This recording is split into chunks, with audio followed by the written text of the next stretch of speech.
Welcome to the Global Investor Podcast, a show that focuses on helping foreign investors enter the lucrative U.S. real estate market. Host Charles Carillo combines decades of real estate investing experience with a professional background in international banking to interview experts in all areas of U.S. real estate investing. Now, here's your host, Charles Carillo. Welcome to another episode of the Global Investors Podcast. I'm your host, Charles Carillo. Today we have Ben Suttles. Ben started his career in IT sales and business development, and in 2013 started investing in commercial real estate. Since then, he's been involved in the acquisition of over 1,650 units, valued over $100 million. So thank you so much for being on the show, Ben. Thanks, Charles. I appreciate it, man. So what was your professional background prior to getting involved in multifamily and commercial real estate in 2013? So like the intro said, right, I was the sales guy. You know, you find a lot of people in our business that are in IT, you know, and I always kind of say, hey, those are kind of the smarter folks. Those are the programmers. Those are the developers. Those are, you know, the people that are actually putting the products together. I was the guy that kind of came into the boardroom and told everybody how much stuff cost and what color you could get it in. So, you know, but networking and going to conferences and, you know, doing that type of thing, you know, pitching people was kind of my career, you know, and so it was a really easy transition into kind of commercial real estate and syndication where you have to do a lot of that stuff, right? Where you're doing a lot of networking, you're pitching a lot of people, you're going to events, you're passing out business cards. And so it was, like I said, it was an easy transition for me. And, you know, now it's just a different product, right? You know, yeah. I'm selling the opportunities, right, of the syndication that we're, the projects that we're doing. So, but yeah, no, I did that up until, because I mean, like everybody does, you kind of do a dual track there. I did that for about 15 years, you know, and learned a lot, you know, and we've also, me and my business partner, because he's on the IT side too. We've introduced a lot of technology into our business and the way that we do things just because we had that background and we knew about all this different technology and software that you could use to, you know, make things more efficient, be more productive, you know, streamline processes that might be, you know, a little bit laborious for some folks. And so it actually, you know, the background and all the experience that I got from there really, really helped, you know, create what I'm doing now. So it was a good experience. So why did you choose real estate as your investment vehicle when you started? You know, I think it was one of those things that I was always interested in. And, you know, it was back, so 2012, you know, my wife was pregnant with my daughter. You obviously have 9 months. You can only redo the baby or do the baby's room once, you know, and you can only clean the house so many times. So I was reading a lot, you know, and I was listening to a lot of podcasts as well. I was kind of looking for, you know, I would say not like a side hustle, but you know, just another revenue stream, right? You know, because I'm in sales, right? You got commissions, you know, things are kind of, they fluctuate depending on, you know, where we're at in the market and, you know, what stuff I have in my pipeline. So I was looking for something that kind of supplement that a little bit. And I came across Rich Dad, Poor Dad. So I'm sure as a lot of your listeners probably read that book, heard about Robert Kiyosaki. And, you know, what I would say is that it's kind of light on how to do real estate, but it's very, very heavy on kind of mindset and getting you, you know, pumped up about the potential of real estate. And so I knew at that point, like I said, a light bulb just kind of went off in my mind. I was like, I'm going to do this. And so, you know, kind of took that plunge, you know, invested in all the gurus and all the classes that you can, learned a bunch of stuff and, you know, it's made me a better syndicator along the way.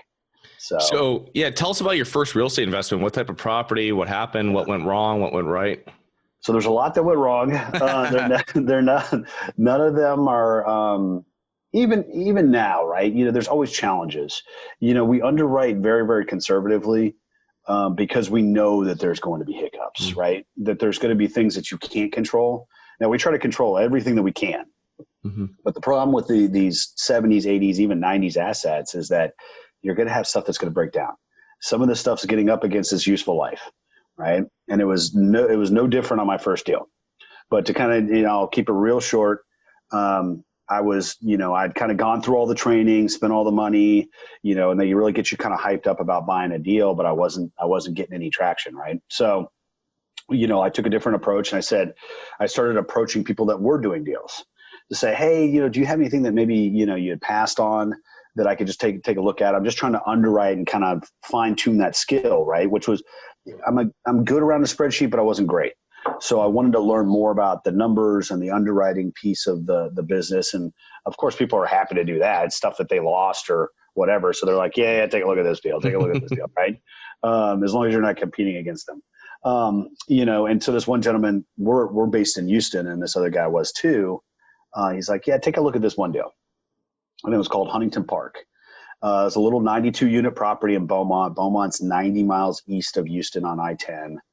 And, a little sleepy town. I'd known about Beaumont. You drive through it on your way to New Orleans from Houston, but never thought about it as a place to invest, right? I was always looking in Houston.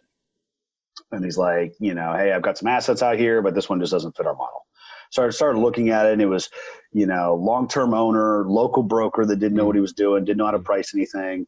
And ultimately the financials were not recasted or everything was just as it was. So it was in a PDF. Some stuff was handwritten in, and as a syndicator, anybody that knows, if you start seeing those, you're like, okay, how can we make this one work? And so, I really dug in deep on that one, right? Because you're not doing anything else. So I had a lot of time to dig into things. So I started getting quotes on this and, recasting this and all the stuff. And before I know it, the deal actually looked really, really good. And so they wanted $3 million for it. After I'd done all my adjustments, the NOI was $300,000. So that's a 10 cap, and this was back in 2015. Yeah. So, even back then, even in Beaumont, which is a secondary market, you're not buying 10 caps. Right. And so I went back to Mike, who was the guy that had shown. I was like, did you actually look at this deal? And he's like, well, I kind of looked at it for 5 seconds. And he just passed on it, but that's, sometimes you don't have enough time to dig into it when you're doing deals. So I went through my numbers. He picked it apart, asked questions, did his own underwriting. And then he came back to me. He's like, yeah, we got something here. What do you want to do? I said, well, why don't we partner? And he's like, well, how do you want to split this? And I was like, well, what about 50-50? And I was like, okay, let's do it. So, at this point, Mike had 2,000 units. He has a nice balance sheet, net worth, all the stuff that the bank likes to see. I had the hustle, and putting all the deals together and raising all the money. So, ultimately got very advantageous terms on the contract as well. And we ultimately ended up buying it. But the one challenge that we did have on that deal, for one challenge was Mike was never around. So I had to learn a lot of the stuff the hard way. The other challenge is that we had Hurricane Harvey that blew through this part of the country in 2017, and a third of Huntington Park flooded. Wow. Now, luckily we had flood insurance on the deal, and, on an $8,200 a year policy, they paid out $2.1 million. So we were able to more than, bring the units back online and update the property, and we released it back up. But if we didn't have that flood insurance, it would have been a different story. I probably wouldn't be talking to you today because, I would have lost the property and there wouldn't have been any more properties after that. So that's the power of insurance. I always tell people, make sure you have insurance. If you're along the coast, and this, you're in Florida, right? You have hurricanes, stuff happens. Make sure that you have the proper insurance, because you just never know when you're going to need it. And in this case, it was definitely needed. Because we would have had to come out of pocket the $2 million, or you just give the property back and then you lose everybody's money. So it would have been a bad situation. So, but learned a lot along the way, because I was having to do a lot of it on my own. Learned the right way to do some things. Learned a lot of wrong ways not to do things too. But it was ultimately, at the end of the day, we ended up selling that deal for 365% return to our investors. Wow. So it was a home run deal at the end of the day. Wow. But it was really, what do they say? You make money when you buy. That was really the case there. I bought that at 32 a door. I sold it for 76 a door. So, you just, if you buy right, you're going to stumble into equity at that point. So, yeah. A couple things I just want to bring up. Like, you were only paying less than $100 a year per unit for that flood insurance. And I mean, the wave of difference that it made literally, because we look at deals here and even if they're close, they're not in the plane and they're much less expensive. It's always smart to get that flood insurance. And the other thing too, is that I always think is a great idea as well, is you're dealing with a broker at that time that was less savvy with the property that you're looking at, and someone obviously gave them property to try to save on commission, and the person has no idea what they're doing.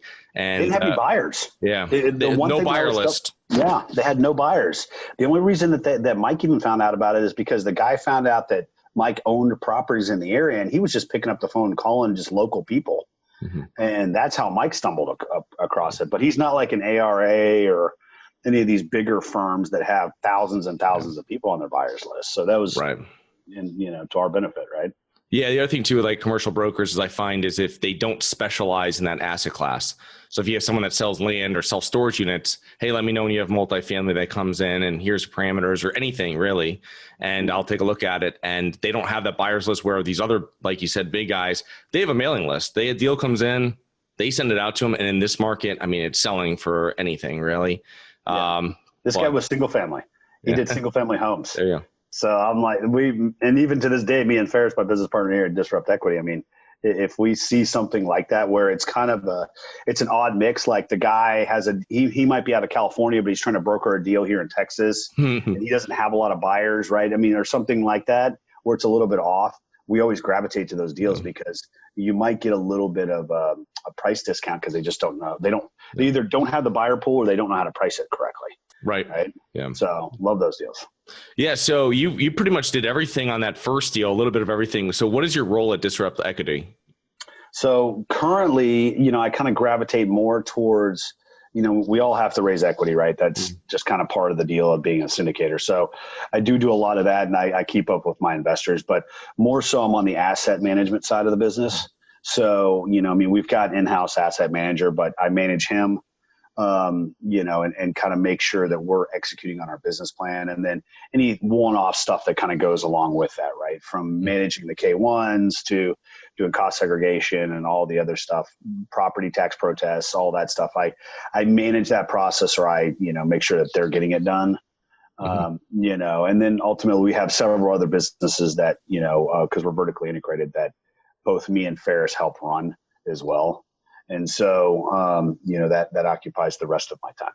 So I don't know if there's any more hours in the day for me to work too much more, but, that's property management and a couple other things that we do as well. Nice. So, yeah. So I'd say I'm more on the operations side, not to say that I couldn't wine and dine the brokers or I couldn't do more equity raise, but, there's for 6 months, or at least the last 6 months, we haven't done much of that, right? Because of COVID. So that's kind of, we've realigned how we do things internally. Interesting. Awesome. Yeah. It's just having the broker relationships and doing some of the preliminary underwriting is a full-time job as it is. So, Yep. So when you're reviewing deals, multifamily acquisition deals, is there something that you want to see in a deal that you need to see to move forward? Like maybe a deal, a market, a neighborhood? Yeah. I mean, ultimately the market is probably the first filter, right? Second filter being probably unit count.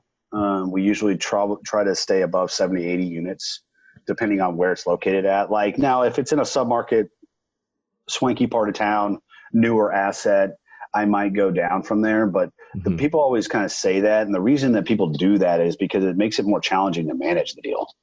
And we have property management in house, and I have to be very aware of, does it make sense for me to deploy resources to manage this deal, or should I just pass on something? So usually it has to be in the markets that we're in, which is Texas and then Georgia. And we like Florida as well, where you're located, between Tampa and Jacksonville and Orlando. We've kind of since pulled back a little bit because we're, just because of COVID, I think we're just trying to kind of focus on the markets that we have the best relationships in, and that's going to be Texas and the Atlanta market. Yeah. And so, those brokers know what we're looking for. They know the unit counts that we're kind of trying to take a look at. They know the cap rates that we're trying to look for when we're going in on these things, and the types of deals, right? Like they know not to send me a deal that's, some class A++ stuff, in the swankiest part of town. This is not the type of deal we look for. right? We usually look for C and B stuff, 70s, 80s, 90s assets, that are tired or mismanaged, or, there's a clear path to executing a business plan. I don't like boarded up deals either. So if I see those, I pass on those almost immediately. But there's some guys that love that stuff, but that's just that's not our wheelhouse, I'd say. Yeah.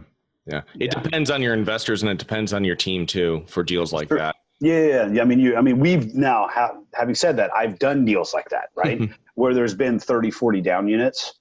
But that's the reason why I have no more hair, right? It's not something that, to keep my stress level down, I try to have a little bit cleaner of a deal. But no, there's guys that they gravitate, that's all they do, and so, but yeah, we're looking for a little bit nicer assets these days. Okay. So you mentioned COVID, you handle a lot of the management side. So at the, where we are at the end of 2020, how has your business changed during COVID in regards to acquisitions as well as asset management? Quite a bit, right? It certainly slowed down. There was essentially nothing for about 2 or 3 months. And then we started kind of seeing in probably June and July, we started seeing some stuff open up. And then in August and even right now in September when we're airing this, or when we're filming this, there's been a ton of deals the last couple months. And I think it's a lot of just pent up supply that people were just holding off until the market was in a little bit better shape. And then they're just dumping their deals on potential buyers. What has changed for us is that, like I said, our markets that we're going to play in has shrank, right? We're trying to be a little bit more targeted. I think the deals that we're looking at are a little bit nicer too. We've noticed that, Class C, especially in this environment, is extremely susceptible to job losses. And so, whereas the B and the A- stuff, is kind of coasting along, because a lot of those folks are probably going to be more working professionals, going to have the opportunity to work from the house. So therefore they're not going to lose their job. But people that are in retail, service industries, that type of stuff, there's no working from home. There's no doing your job from Zoom, right? And so in this cycle, right, in this downturn, it's been different than it was in 8, 9, and 10. And I was in business in 8, 9, and 10. This is completely different than it was. Yep. And so I think a lot of people's thesis was, kind of stick with this kind of workforce housing stuff. And, because the bars and the restaurants and the retail, even in 8, 9, and 10, people were still going out, spending money, doing that type of stuff, especially bars and restaurants. Now, when you have a lockdown, literally these places are not even open. Right. And so it puts these people in a really tight spot because they don't have, the savings and the resources to, and that's why it's so important that, both the administration and Congress come together and, help with some kind of relief, right? Not necessarily just for my benefit, right? I'll be all right. We'll figure it out. It's more so to help those folks kind of get through this downturn. So knowing all of that, we've decided to kind of start looking at a little bit cleaner of assets that we feel might be a little bit more stable in the next few years. So, I think that's what's changed over the last 6 months. Yeah. Yeah. No, I really think people talk about 2008 and today, and I own multifamily in 06 plus and on, and it's completely different. You can't compare 08 to COVID. You can't compare 08 to early 90s. You can't compare it to, interest rates in the early 80s. You can't compare it to anything. It's completely different. And it's like you said, like 08, 09, if you owned a bar, you'd probably be killing it. And if you owned a bar now, it hasn't been open. You're getting killed. Yeah. It's just a different, so it's, you kind of go back to, just make sure you buy right, make sure you buy for cash flow and, buy in good areas. Yeah. That still kind of seems true. The Class C stuff, I think the other reason that we're kind of gravitating out of it, it's not necessarily all COVID related because we were making this transition pre-COVID. Especially here in Texas, there's just a ton of people doing this stuff. And I think a lot of this stuff is tapped out. You can only value add the same property like 3 or 4 times. There's no more meat left on that bone. Yeah. So, sure. Maybe, and cap rates are so compressed, right, that, you're buying a Class C at 5.5 when maybe you can get a 20-year newer asset at 5.25, right? So kind of look at that, right? Is the risk adjusted rewards there? Yeah. Or should you just step up and buy a little bit better deal? That's look. The value add model only works in certain markets where you're having certain markets and certain market portions of the cycle too. I mean, it's very difficult. I mean, are you really going to kick out, you can't evict anybody now. Are you really going to not renew anybody's lease so that you can go in there and renovate a unit? I mean, that's a really risky proposition to take on. But you're talking, and people are struggling to keep people in the units that are paying, right? Like, so you're going to be really aggressive on renewals too, just to be able to update that unit. I don't think so. Because you're not going to, you don't want to take that bet that you're going to be able to spend that $5 to $10,000 a unit, then get in somebody that's going to pay another $150, per month. Yeah. Not right now. Yeah, very risky. And then it's most operators are holding on to cash anyway. Yep.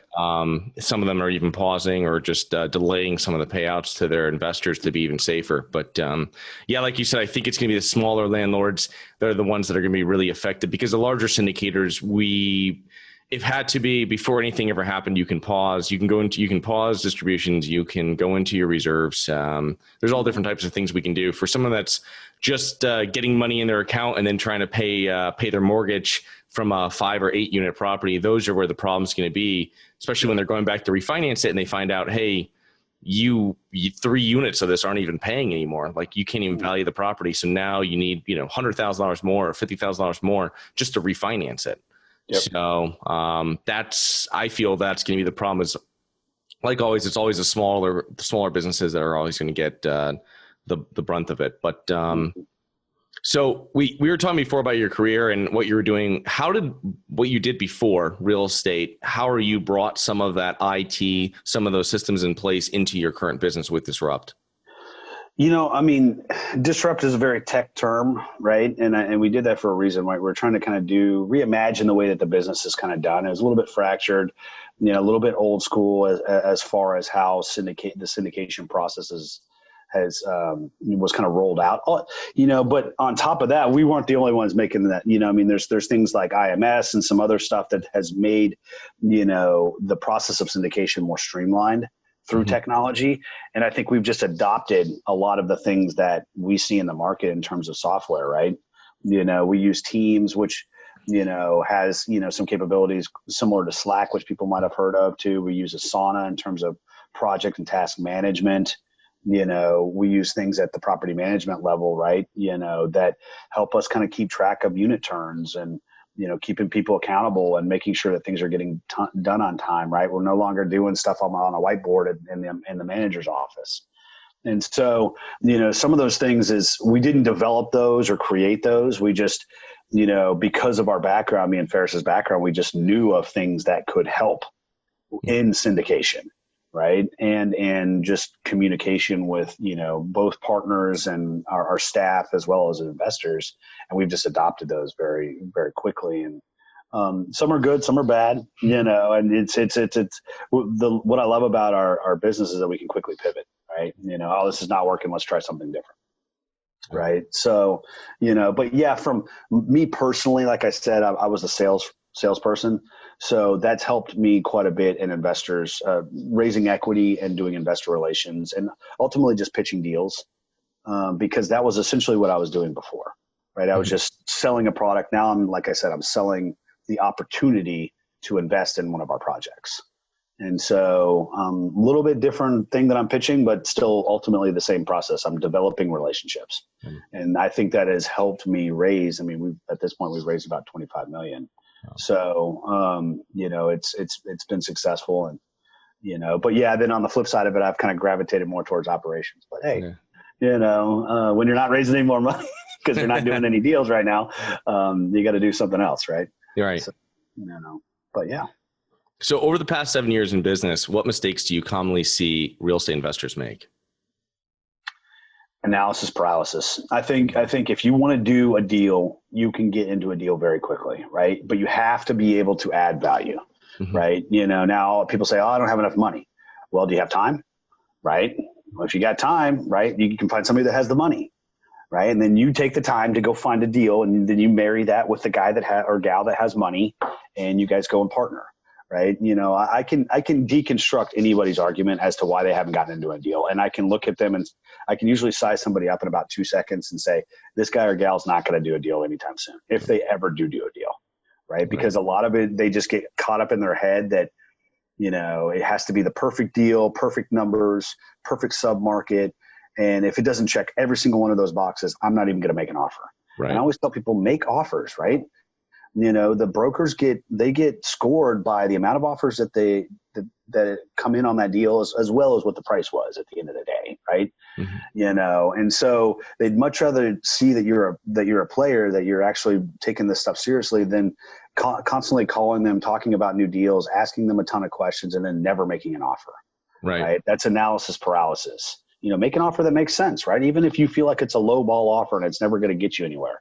The broker is going to see you as, hey, these guys are in the market. They're actually going to buy something. We just have to find them the right deal.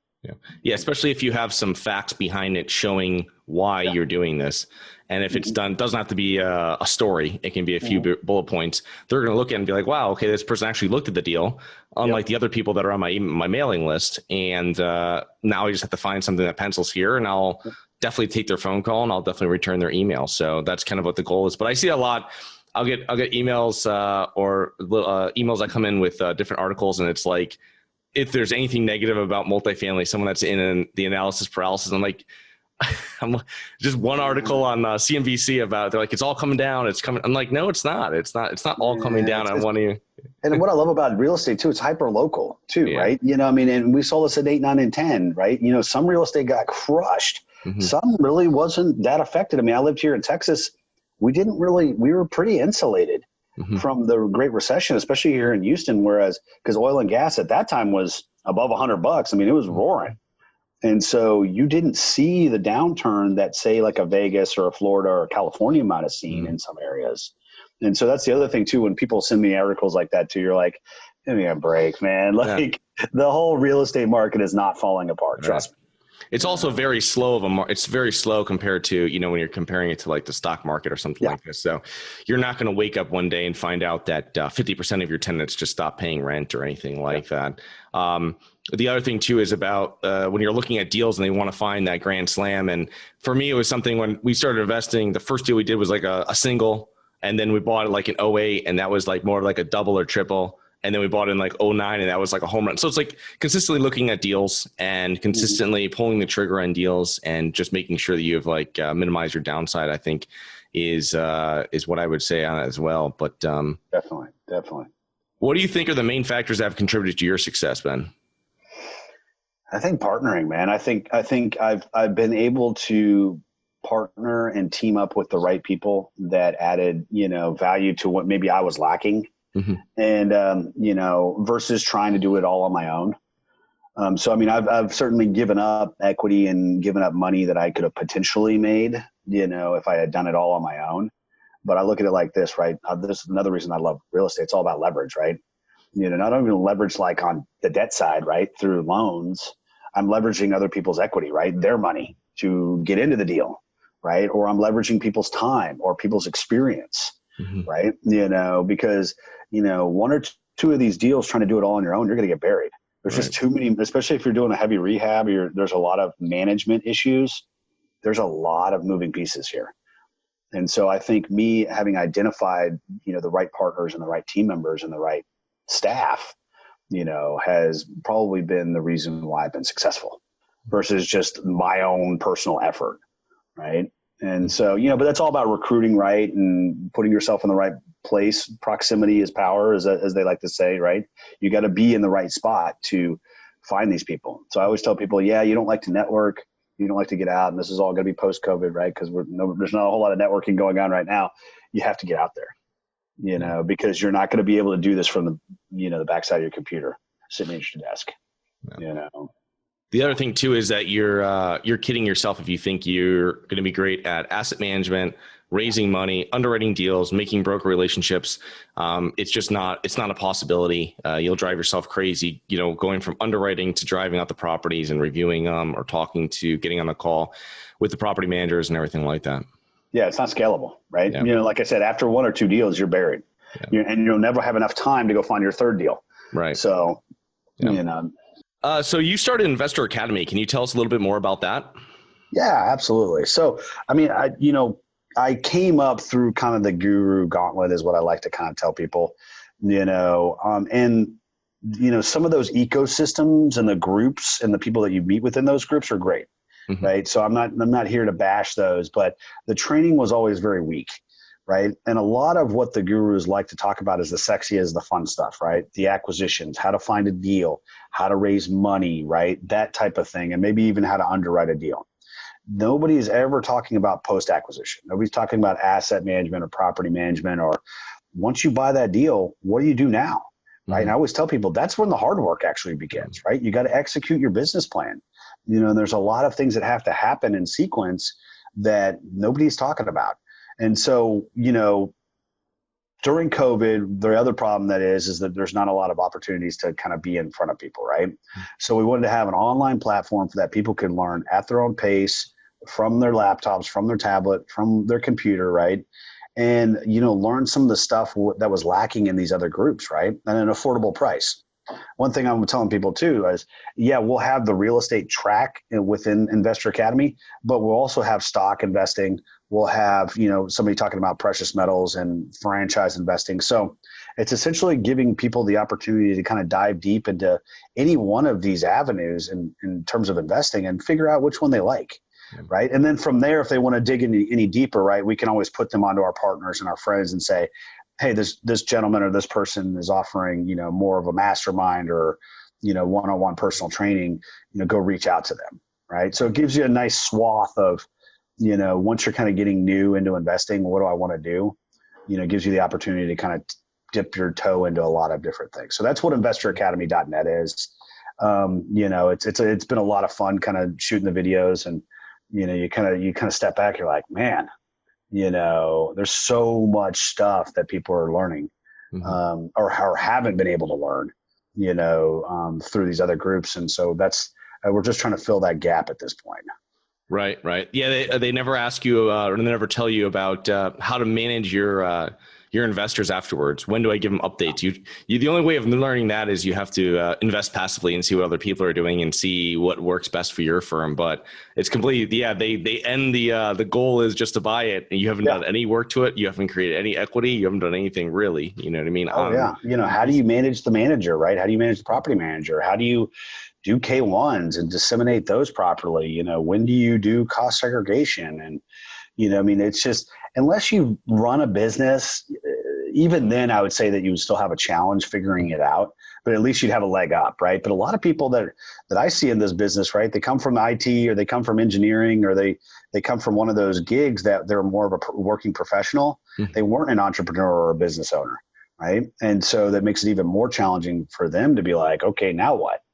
So that's what we're trying to do with Investor Academy. And, we're excited to kind of roll that out and keep growing with it. Okay. And then other than Investor Academy, how can our listeners learn more about you and your company? Yeah. So I would say first, check us out. Our website's www.disruptequity.com, spelled just like it sounds. And if you want, obviously, as people can probably tell, I love talking this stuff.